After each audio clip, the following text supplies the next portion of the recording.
What exactly is dominion theology?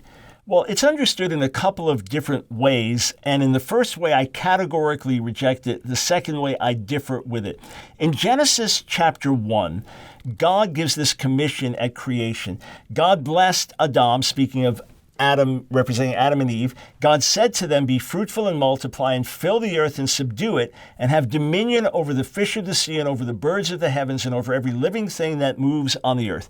And it is believed that this commission now makes its way into the New Testament with the Great Commission, go into all the world and make disciples of the nations, and that it is the role of the church to take over, that it is the role of the church to take dominion over society, over government, over media, over entertainment, over education. It is the role of the church to take over. I reject that.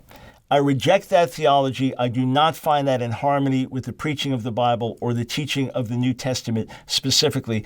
I reject dominion theology in that regard. I believe that we have spiritual dominion in Jesus over demonic powers.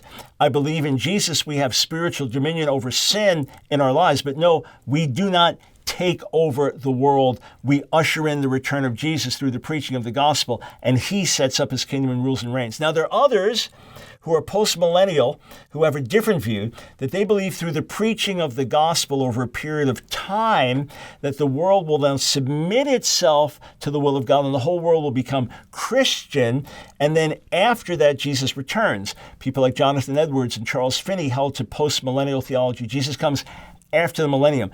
I don't hold to that view personally, but I would separate that from the dominionist aspect of we're going to take over. I find that type of teaching and emphasis dangerous and something to be avoided and contrary to the spirit of the New Testament.